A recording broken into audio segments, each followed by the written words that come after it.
கர்த்தராகிய இயேசுவின் இனிமையுள்ள நாமத்தில் நான் உங்களை வாழ்த்துகிறேன், வரவேற்கிறேன். ராத்திரி வேளையிலும் தேவனுடைய வார்த்தையுமாய் உங்களோடு கூட ஆயிருக்கேன். கர்த்தர் கிருபை செய்திருக்கிறார். அவர் உண்மையான தேவன், நம்மை ஆசீர்வதிக்கிறவர், எப்போதும் நம்மோடு கூட இருந்து நம்மை வழி நடத்துத நல்ல தகப்பனாயிருக்கிறார். கர்த்தர் பிள்ளைகளே, இந்த ராத்திரி வேளையில் தேவன் நம்மை ஆசீர்வதித்து பலப்படுத்துவார். நாம் ஜெபிக்கலாம்.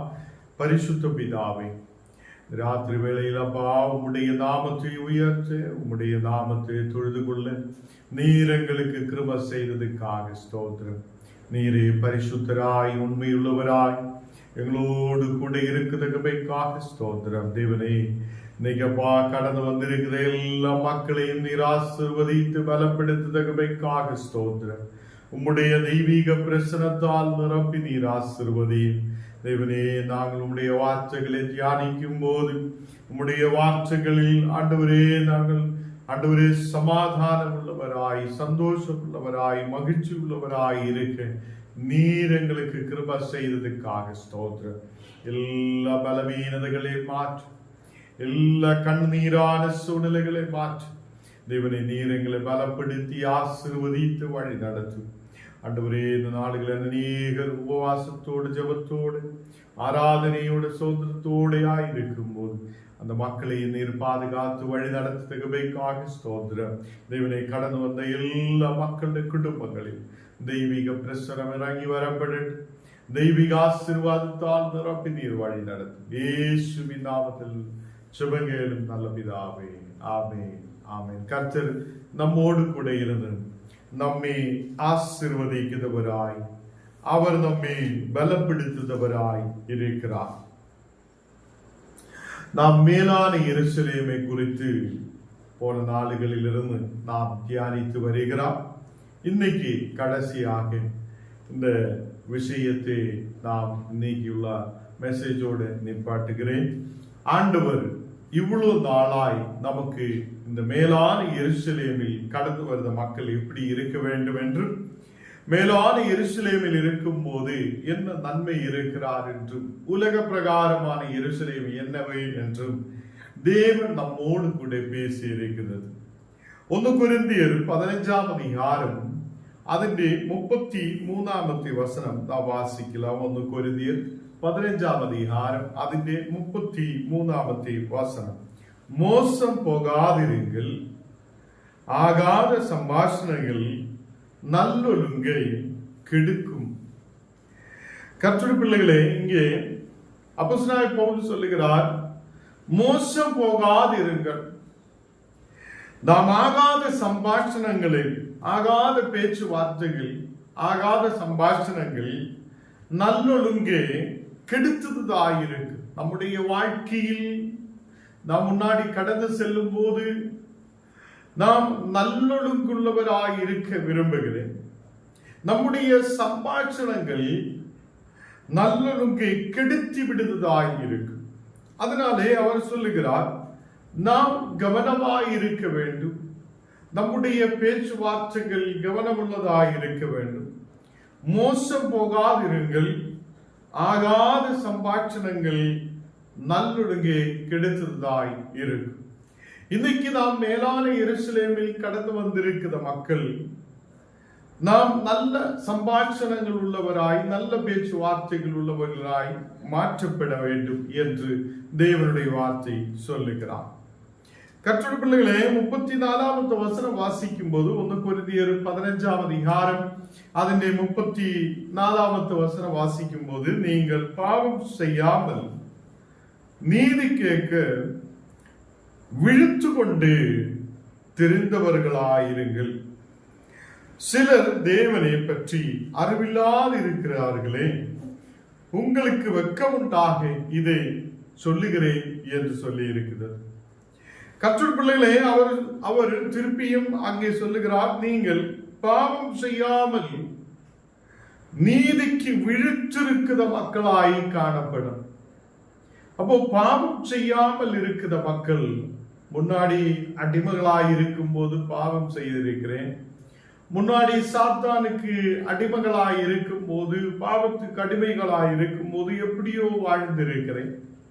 நாம் மேலான எருசலேமுக்கு நேராய் கடந்து வந்திருக்கும் போது இயேசு அவருடைய இரத்தத்தால் அவருடைய உயிரை கொடுத்து நம்மை விலைக்கு வாங்கி மேலான எருசலேமுக்கு நேராய் கொண்டு வந்திருக்கும் போது, கர்த்தருடைய பிள்ளைகளே, நாம் பாவம் செய்யாமல் நீதிக்கு வீழ்த்து கொண்டு நாம் நல்ல தெளிவுள்ளவங்களாய் இருக்கிற மக்களாய் இருக்க வேண்டும் என்று காணப்படுகிறார். சிலர் தேவனை பற்றியுள்ள அறிவு அவங்களுக்கு இல்லாமல் இருக்கிறது என்று காணப்படுகிறது. இப்ப தேவனை பற்றியுள்ள அறிவில்லாத அநேகாயிரம் மக்கள் இருக்கிறது. தேவனை பற்றியுள்ள அறிவில்லாத இருக்கிற மக்கள் உண்டு. அப்ப தேவனை பற்றி அறிவில்லாத இருக்கிற மக்களே அவங்க வெட்கம் உண்டாகுறதுக்காக இதை சொல்லி இருக்கிறார் என்று அவர் சொல்லுகிறார். தேவ பிள்ளைகளே, நாம் மோசம் போகாத இருங்கள். நம்முடைய பேச்சு வார்த்தைகள், சம்பாஷணங்கள், ஆகாத சம்பாஷணங்கள் நல்லொழுங்கே கெடுத்து விடுவதாயிருக்கும் என்று வார்த்தை சொல்லுகிறது. மேலான எருசலேமில் நீங்களும் ஞானம் வந்திருக்கும் போது நாம் நல்லொழுங்கு உள்ளவராய் இருக்கட்டும். நல்ல சம்பாஷணங்கள், நல்ல பேச்சுவார்த்தைகள் உள்ளவங்களாய் இருக்கட்டும். ஆகாத சம்பாஷணங்கள் நல்லொழுங்கே கெடுத்து விடுவதாய் இருக்கும். இந்த நாடுகளில் பாவம் செய்யாமல் நாம் நீதிக்கு விழுத்து கொண்டு தெரிந்தவர்களாயிருங்கள் என்று தேவனுடைய வார்த்தை சொல்லுகிறார். 35வது வசனம் வாசிக்கும் போது, ஆகிலும் மரித்தோர் எப்படி எழுந்திருப்பார்கள், எப்படிப்பட்ட சரீரத்தோடு வருவார்கள் என்று ஒருவன் சொல்வானாகில், புத்திஹீனனே, நீ விதைக்கிற விதை சத்தாலுழிய உயிர்க்க மாட்டாதே என்று சொல்லுகிறார். கர்த்தருடைய பிள்ளைகளே, ஒருவன் மரித்தோர் எப்படி எழுந்திருப்பார்கள் என்று ஒரு கேள்வியோடு வந்தால், சரீரத்தோடு எப்படிப்பட்ட சரீரத்தோடு வருவார் என்று அவனுக்குள்ள கேள்வி இருந்தால், அந்த புத்திஹீனனாயிருக்கிற ஒருவனை பார்த்து சொல்லுகிறார், நீ விதைக்கிற விதை, உன்னுடைய கையில் விதைக்கிறதுக்காக எடுக்கிற விதை சத்ததானே இருக்குது. அந்த சத்தால் ஒழிய உயிர்க்க மாட்டாதே. அந்த விதை சத்ததினாலே அது திருப்பி நாம் மண்ணில் போடும்போது அது புது சரீரத்தோடு உயிர்ப்பிக்கிறார், உயிர்த்து வருகிறார் என்று சொல்லப்படுகிறார்.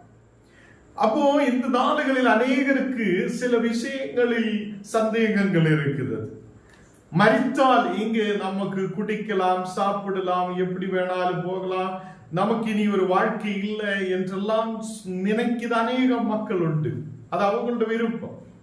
இங்கு தேவனுடைய வார்த்தை சொல்லுது, ஒரு விதை எப்படி சத்ததாய் மாற்றப்படுதோ, அந்த சத்த விதையை திருப்பி நாம் மண்ணில் போடும்போது அதுக்கு எப்படி ஒரு புது சரீரம் உருவாகுதோ, அதே மாதிரி மனித வாழ்க்கையும் நமக்கு ஒரு நல்லொரு வாழ்வு, புது சரீரம் இருக்கிறது என்று தேவனுடைய வார்த்தை இங்கே சொல்லப்படுது. கர்த்தருடைய பிள்ளைகளே, மேலான எருசலேமில் நாம் கடந்து வரும்போது அங்கே பரிசுத்தம் இருக்கிறது. அங்கே அடிமையாக்கப்பட்ட இடத்திலிருந்து நமக்கு சுதந்திரிக்கப்பட்ட ஒரு அது சுயாதீனம் உள்ள ஒரு எருசலேமில் நம்மை கர்த்தர் கொண்டு வந்திருக்கிறார்.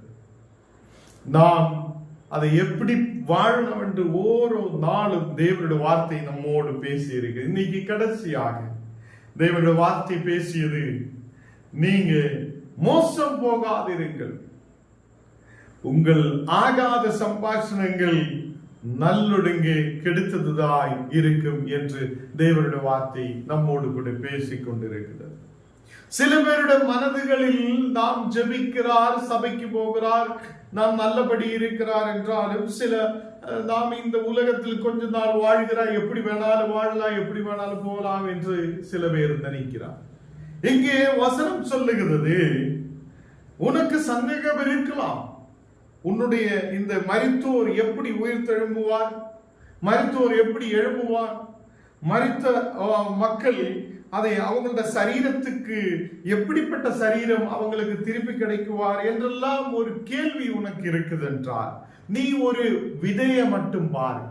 உன்னுடைய வீட்டில் இருக்கிற கோதம்பு விதையோ இல்ல வேற ஏதாவது விதையோ எடுத்து பார்த்தால் அந்த விதை சத்து இருக்கும். அந்த சத்து போன விதையை தான் நாம் அந்த மண்ணிலேக்கு போடுகிறது. 37ஆம் வசனம் வாசிக்கும் போது, நீ விதைக்கிற போது இனி உண்டாகும் மேனி விதையாமல் கோதம்பு அல்ல மற்றொரு தானியத்தினுடைய வெறும் விதையை விதைக்கிறாய். அப்போ நாம் விதைக்கும் போது ஒரு செடியாக விதைக்கிறா இல்ல, நாம் விதையை மட்டும்தான் விதைக்கிறது. அந்த விதை சத்ததா இருக்கிறது. அந்த சத்து போன அந்த மற்றொரு தானியத்துடையோ கோதம்புடையோ விதையே நாம் அதை அந்த வெறும் விதையை தான் நாம் விதைக்கிறது. அல்லேலூயா. கர்த்தருடைய பிள்ளைகளே, வெறும் விதையை நாம் விதைக்கும் போது அந்த விதை சத்ததாய் காணப்படுகிறது. அப்போ இங்கே அப்போஸ்தலனாகிய பவுல் கேட்கிறது, நீ விதைக்கும் போது இனி உண்டாகும் மேனி விதையாமல். அப்ப இனி உண்டாகுத ஒரு மேனி, புதுதாய் வருத அந்த செடியை நாம் விதைக்கிறது இல்லை. அதுடைய சத்து போன விதையை தான், வெறும் விதையை தான் விதைக்கிறார் என்று அங்கே சொல்லப்படுகிறது. 38ஆம் வசனம் வாசிக்கும் போது, அதற்கு தேவன் தமது சித்தத்தின்படியே மேனியை கொடுக்கிறார். அந்த விதைக்கு ஒரு நல்ல சரீரத்தை யாரு கொடுக்கிறார்? தேவன் கொடுக்கிறார். ஞானோ நீங்களோ ஒரு விதைக்கு சரீரத்தை கொடுக்கிறது இல்லை. ஒரு வெறும் விதை மண்ணிலே போடும் போது அதுக்கு புது சரீரத்தை கொடுக்கிறது தேவன். அல்லேலூயா.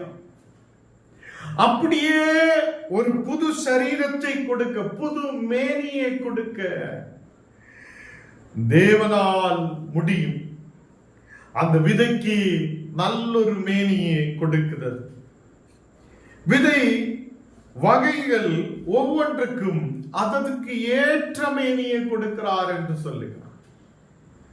இப்போ பயறு, நம்ம ஏதோ ஒரு நெல்லு செடி அங்க விதையை போடும் போது அதுக்கு கோதம்புடைய சரீரத்தை கொடுக்க மாட்டேன், கோதம்பு செடியுடைய சரீரத்தை கொடுக்க மாட்டேன். தேவன் ஒவ்வொன்றுக்கும் அதுக்கு ஏற்ற மாதிரி அதற்கு உள்ள மேனியை கொடுக்கிறது என்று சொல்லப்படுகிறார். 39ஆம் வசனத்தில், எல்லா மாம்சமும் ஒரே விதமான மாம்சம் அல்ல. நமக்கு தெரியும் மனுஷனுடைய மாம்சம் வேற, மிருகங்களுடைய மாம்சம் வேற. இங்க வசனத்தில் அப்படிதான் சொல்லுகிறார், மனுஷருடைய மாம்சம் வேற, மிருகங்களுடைய மாம்சம் வேற, மச்சங்களுடைய மாம்சம் வேற, பறவைகளுடைய மாம்சம் வேற என்று இந்த வசனத்தில் சொல்லப்படுகிறது. அப்போ எல்லா மாம்சமும் ஒரே மாதிரி அல்ல என்று இங்கே வசனத்தில் சொல்லப்படுகிறார். அதே மாதிரி அங்கே ஆவிக்குரிய வாழ்க்கையை 40ஆம் வசனத்தில் எடுத்து சொல்லுகிறது, வானத்துக்குரிய மேனிகளும் உண்டு, பூமிக்குரிய மேனிகளும் உண்டு. அல்லேலூயா. அப்போ வானத்துக்குரிய மேனியும் இருக்குது, பூமிக்குரிய மேனியும் இருக்குது. கர்த்தருடைய பிள்ளைகளே, இங்கே 2 சரீரத்தை குறித்து நமக்கு பார்க்க முடியுது. ஒன்று வானத்துக்குரிய மேனி, வானத்துக்குரிய சரீரம். ஒன்று பூமிக்குரிய மேனி, பூமிக்குரிய சரீரம். இந்த 2 விஷயம் அங்கே நாம் பார்க்கிறது. வானத்துக்குரிய மேனியுடைய மகிமை வேற, வானத்துக்குரிய சரீரத்துடைய மகிமை வேற, பூமிக்குரிய சரீரத்துடைய மகிமை வேற. நமக்கு தெரியுது மண்ணான சரீரமாய் இருக்குது. இந்த மண்ணு ஒரு நாள் மண்ணிலேக்கு சேரும். ஆவிக்குரிய சரீரம் அது தேவனுடைய இடத்திலேக்கு கடந்து செல்லும். அதுதான் வானத்துக்குரிய சரீரம். அல்லேலூயா. கர்த்தருடைய பிள்ளைகளே, இங்கே வசனத்தில் சொல்லுகிறார், நாம் நம்முடைய சரீரத்தை இங்கே அழிச்சு விட்டுட்டு சாப்பிடலாம், குடிக்கலாம், எப்படி வேணாலும் நடக்கலாம் என்று யோசித்து இங்கே எல்லாம் முடிந்து விடுது என்று நாம் நினைக்க கூடாது. நமக்கு வானத்துக்குரிய சரீரம், நமக்கு ஆமைக்குரிய சரீரம் இருக்குது. இந்த மண்ணான சரீரம் அது விதைக்கப்படும், ஆவிக்குரிய சரீரம் புது சரீரமாய் மாற்றப்படும் என்று தேவனுடைய வார்த்தை சொல்லப்படுகிறது. 41வது வசனத்தில் சூரியனுடைய மகிமை வேற, சந்திரனுடைய மகிமை வேற. நாம் முன்னாடி இந்த வசனத்தை நாம் தியானித்திருக்கிறது. சூரியனுடைய மகிமை வேற, சந்திரனுடைய மகிமை வேற, நட்சத்திரங்களுடைய மகிமை வேற. மகிமையிலே நட்சத்திரத்துக்கு நட்சத்திரம் விசேஷித்திருக்கிறது என்று எழுதப்பட்டிருக்கிறது. கர்த்தருடைய பிள்ளைகளே, சூரியனுடைய மகிமை வேற, சந்திரனுடைய மகிமை வேற, நட்சத்திரங்களுடைய மகிமை வேற. இங்கே என்ன சொல்ல விரும்புகிறார் என்றால், உன்னுடைய இந்த சரீரம் மட்டுமல்ல, நாம் பார்க்கிற இந்த சரீரம் மட்டுமல்ல மனிதனுக்கு இருக்கிறது. மனிதனுக்கு ஆவிக்குரிய சரீரம் இருக்குது, வானத்துக்குரிய சரீரம், ஆவிக்குரிய சரீரம் நமக்கு தேவன் கொடுத்திருக்கிறது. அதனுடைய மகிமை வேற, இந்த சரீரத்துடைய மகிமை வேற என்று காணப்படுகிறது. 42வது வசனம் வாசிக்கும் போது, மரித்தோரில் உயிர்த்தெழுதலும் அப்படியே இருக்கும். அப்போ மரித்தோரில் இருந்து மக்களுக்கு ஒரு உயிர்த்தெழுதல் நமக்கு இருக்கிறார் என்று நாம் விசுவசிக்கிறார். அதே ஒரு உயிர்த்தெழுதல் நமக்கு இருக்கிறார். அதுக்கு உதாரணமாக சொல்லி நாம் விதை சத்து போனது, அதை நாம் விதைக்கிறோம், அதுக்கு புது சரீரத்தை தேவன் கொடுக்கிறது. அதே தேவன் நமக்கும் புது சரீரத்தை கொடுக்க முடியும் என்று கிறிஸ்தவராயிருக்கிற ஞானம் நீங்களும் விசுவசிக்கிறார். இயேசுவிலூടെ நமக்கு நித்திய ஜீவன் உண்டு. நாம் இங்கே உலக பிரகாரமான ஏதோ எருசலேமை தேடி ஓடுதவராய் அல்ல, நாம் மேலான எருசலேமில் இருக்க விரும்புகிற மக்களாய், இயேசுவோடு கூட இருக்க விரும்புகிற மக்களாய் நாம் காணப்படட்டும். மரித்தோரில் இருந்து உயிர்த்தெழும்பதும் அப்படியே இருக்கும். அழிவுள்ளதாய் விதைக்கப்படுகிறோம். இது அழிவுள்ள சரீரம். இந்த சரீரத்தை நாம் விதைக்கிறோம், மண்ணிலே விதைத்து விடுகிறோம். இந்த சரீரம் அழிவுள்ளதாய் இருக்கிறோம். இந்த அழிவுள்ள சரீரத்தை நாம் விதைக்கிறோம். அழிவில்லாததாய் எழுந்திருக்கும் என்று தேவனுடைய வார்த்தை சொல்லப்படுகிறார். கர்த்தருடைய பிள்ளைகளே, அழிவில்லாத ஒரு சரீரம் கர்த்தர் நமக்கு கொடுப்பார் என்று ஞானம் நீங்களும் விசுவசிக்கிறார். மேலான எருசலேமில் கடந்து வருகிற ஓரோ மக்களுக்கும் இயேசு கிறிஸ்து நித்திய ஜீவனை கொடுக்கிறார். இல்ல இந்த உலகத்திலே குடிக்கலாம், சாப்பிடலாம், எது வேணாலும் நமக்கு எப்படி வேணாலும் வாழலாம், இங்கே முடிய போகுது என்று நினைச்சு நாம் அடிமையாக்கப்பட்டால் நமக்கு இந்த மேலான எருசலேமிற்கு பிரவேசிக்க முடியாதவர். கர்த்தருடைய பிள்ளைகளே, நாம் அழிவில்லாததான ஒரு சரீரத்தை பெற்றுக் கொள்ளுத மக்களாய் காணப்பட. இந்த அழிவுள்ள சரீரத்துக்காக, அழிந்து போகுத, நாசமாய் போகுத இந்த சரீரத்துக்காக நாம் எவ்வளவு உழைக்கிறார், எவ்வளவு பாடுபடுகிறார், எவ்வளவு கஷ்டப்படுகிறார். அழிவில்லாத ஒரு சரீரம், நமக்கு ஒரு உயிர்த்தெழுதல் தேவனிலூടെ நமக்கு கிடைக்கிறது என்று இங்கே வார்த்தையில் நமக்கு பார்க்க முடியும். 44வது வசனத்தில் ஜென்ம சரீரம் விதைக்கப்படும். நாம் பிறந்து விழுந்தது இந்த சரீரத்தாலே தான். ஜென்ம சரீரம் இது விதைக்கப்படும். ஒரு விதை, சத்து போன விதை, அது எப்படி மண்ணிலே விதைக்கப்பட்டோ அதே மாதிரி இந்த சரீரம் விதைக்கப்படும். ஆவிக்குரிய சரீரம் எழுந்திருக்கும் என்று தேவனுடைய வார்த்தை சொல்லுகிறார். ஆவிக்குரிய சரீரம் எழுந்திருக்கும். எத்தனை பேர் நம்புகிறார்? ஆவிக்குரிய சரீரம் எழுந்திருக்கும். அல்லேலூயா. ஆவிக்குரிய சரீரம் எழுந்திருக்கும். அதனாலே நாம் ஆவிக்குரிய சரீரத்துக்கு அது பலத்தை கொடுக்க ஜபத்தோட, ஆராதனையோட, ஸ்தோத்திரத்தோட, தேவனுடைய ஆசீர்வாதத்தை பெற்றுக்கொள்ள விசுவாசத்தோட ஆயிருக்க நாம் முன்னாடி வர வேண்டும். நாம் மேலான எருசலேமில் இருக்கிற மக்களாய் இருக்கட்டும். நாம் மேலான சரீரத்தை பெற்றுக் கொள்ளுதவர்களாய், ஆவிக்குரிய சரீரங்களை பெற்றுக் கொள்ளுதவராய், அழிவில்லாத சரீரங்களை பெற்றுக் கொள்ளுதவர்களாய் நாம் காணப்படட்டும். அல்லேலூயா. இந்த நாளுகளில் ஆவிக்குரிய சரீரம் எழுந்திருக்கும் என்று சொல்லுகிறார். ஜன்ம சரீரம் அது விதைக்கப்படும், அது அழிவுள்ள சரீரம், அது விதைக்கப்படும். அழிவில்லாத சரீரம் அது தேவன் நமக்கு கொடுப்பார் என்று தேவனுடைய வார்த்தை சொல்லுகிறார். ஜன்ம சரீரமும் உண்டு, ஆவிக்குரிய சரீரமும் உண்டு என்று அப்போஸ்தலனாகிய பவுல் எடுத்து சொல்லுகிறார். கர்த்தருடைய பிள்ளைகளே, நாம் நம்பணும், ஜன்ம சரீரம் நமக்கு இருக்குது. இது என்றென்றைக்கும் இங்க நிக்க முடியாது. அழிவுள்ள சரீரம் இது எப்போ போகும் எப்போ நிக்கும்னு நமக்கு தெரியாது. ஆனால் கர்த்தர் நமக்கு ஆவிக்குரிய சரீரத்தையும் கொடுக்கிறார். அது எப்போதும் அதை ஆவிக்குரிய சரீரம் எழுந்திருக்கிறதா இருக்கும். ஒரு விதை, சத்து போன விதை மண்ணிலே போட்டு தேவன் அதுக்கு புது சரீரத்தை கொடுக்கிறது போல, அது ஒரு நல்லொரு செடியாய் வளர்ந்தது போல, தேவன் நமக்கும் ஆவிக்குரிய சரீரத்தை கொடுத்து நம்மையும் தேவன் எழுந்திருக்க செய்வார் என்று தேவனுடைய வார்த்தை சொல்லுகிறது. கர்த்தருடைய பிள்ளைகளே, நாம் 1 கொரிந்தியர் 5ஆம் அதிகாரம் அதில் 7வது வசனத்தில் வாசிக்கும் போது, புளிப்பில்லாத மக்களாய் நாம் காணப்படட்டும், புளிப்பில்லாத மக்களாய் காணப்படட்டும்,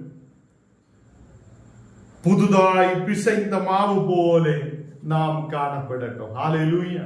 கர்த்தருடைய பிள்ளைகளே, நம்முடைய வாழ்க்கையில் இருக்கிற புளித்த மாவே, நம்முடைய வாழ்க்கையில் இருக்கிற பழைய புளித்த மாவே புறமே கழித்து போடுங்கள் என்று தேவனுடைய வார்த்தை சொல்லுகிறார். நம்ம யாரும் புளித்த மாவு யூஸ் பண்ண மாட்டோம், நம்ம அதை பயன்படுத்த மாட்டோம். இங்கே புளிப்பில்லாதவர்களாய் இருக்க வேண்டும் என்று தேவனுடைய வார்த்தை சொல்லப்படுகிறது. கர்த்தருடைய பிள்ளைகளே, பெஸ்காவாகிய கிறிஸ்து நமக்காக வெளியிடப்பட்டிருக்கிறாரே என்று 1 கொரிந்தியர் 5ஆம் அதிகாரம் அதில் 7வது வசனத்தில் சொல்லப்படுகிறது. பெஸ்காவாகிய கிறிஸ்து நமக்காக வெளியிடப்பட்டிருக்கிறாரே. கர்த்தராகிய இயேசு கிறிஸ்து நமக்காக வெளியிடப்பட்டிருக்கிறார் என்று நாம் விசுவசிக்கிறோம். கர்த்தருடைய பிள்ளைகளை, இயேசு கிறிஸ்துவினாலே நமக்கு ஒரு நித்திய ஜீவன் உண்டு. இயேசு கிறிஸ்துவினாலே நமக்கு ஒரு வாழ்வு உண்டு என்று நாம் விசுவசிக்கிறோம். இந்த ஜன்ம சரீரம் அது மண்ணிலே விதைக்கப்படும். எவ்வளவு பணம் இருக்கட்டும், எவ்வளவு படிப்பு இருக்கட்டும், எவ்வளவு ஞானம் இருக்கட்டும், எவ்வளவு பெரிய செல்வங்கள் உள்ளவங்களாய் இருக்கட்டும், இந்த ஜன்ம சரீரம் அது அழிவுக்கு நேராய் கடந்து செல்லுது என்று தேவனுடைய வார்த்தையை சொல்லுகிறார். இந்த உலகத்திலே பணத்தை வைத்து நமக்கு நம்முடைய சரீரத்தை அழிவிலிருந்து மீட்கொள்ள முடியாது. இயேசு கிறிஸ்துவினாலே நமக்கு ஆவிக்குரிய சரீரத்தை தேவன் கொடுக்கிறார் என்று வேதம் சொல்லுகிறது. அதனால்தான் ஞானும் நீங்களும் இயேசுவில் விசுவசிக்கிறோம். அதனால்தான் நாம் இயேசுவில் விசுவசிக்கிறார். நமக்கு ஜன்ம சரீரமும் உண்டு, நமக்கு ஆவிக்குரிய சரீரமும் உண்டு. ஆவிக்குரிய சரீரத்தை அழிவில்லாததாய் புது சரீரத்தோட தேவன் எழும்ப செய்வார் என்று ஞானும் நீங்கள் விசுவசிக்கிறார். கர்த்தருடைய பிள்ளைகளே, பாவ வாழ்க்கையில் இருந்த நம்மை இந்த உலகத்துக்கு நேராய் கடந்து சென்ற அடிமைகளாக்கப்பட்ட நம்மை, சாத்தானுக்கு அடிமைகளாய் இருந்த நம்மை, இந்த உலக பிரகாரமான எருசலேமுக்கு நேராய் கடந்து சென்ற நம்மை தேவன் நம்மை ஒரு பரிசுத்தத்துக்குள்ளே கொண்டு வந்திருக்கிறது. மேலான எருசலேமுக்கு நேராய் கடந்து வந்திருக்கிறது. புளிப்பில்லாதவர்களாய் நம்மை தேவன் மாற்றி இருக்கிறது. நாளைக்கு எல்லா சபைகளும் இந்த பெஸ்கா பண்டிகை கொண்டாடுகிறது. கர்த்தருடைய பிள்ளைகளே, நாம் இந்த நாளுகளில் புளிப்பில்லாத மக்களாய் காணப்படட்டும். புளித்த மாவு பாவ வாழ்க்கைகள் நம் வாழ்க்கையிலிருந்து எடுத்து மாற்றும். பழைய புளித்த மாவை புறமே கழித்து போடட்டும். அது இங்கு வசனம் சொல்லுகிறது, பாவங்கள் செய்தவனே, நீங்கள் உங்களை விட்டு நீக்காமலும் துக்கப்படாமலும் இருமா அடைந்தீர்களே என்று காணப்படுகிறார். கர்த்தருடைய பிள்ளைகளே, நம்முடைய வாழ்க்கையை திருப்பி இனி பாவத்துக்குள்ள யாரும் கொண்டு போகக்கூடாது. நாம் மேலான எருசலேமுக்கு நேராய் கடந்து வந்திருக்கிறது. எப்படி நம்முடைய சரீரத்தை வைக்க வேண்டும், நாவை வைக்க வேண்டும், நாம் எப்படி ஆயிருக்க வேண்டும், நாம் புளிப்பில்லாதவங்களாய் இருக்க வேண்டும் என்று தேவனுடைய வார்த்தை நம்மோடு கூட பேசி இருக்கிறது. கர்த்தருடைய பிள்ளைகளை, மோசம் போகாதிருக்கிறது. ஆகாத சம்பாஷணங்கள் நல்லொழுங்கை கெடுத்து விடுவதாயிருக்கும். இந்த ராத்திரி வேளையில் தேவன் நம்மோடு கூட பேசி இருக்கிறார். இவ்வளவு நாளுகளாக, இந்த லென்த் நாளுகள் முழுவதும் நாம் இந்த மேலான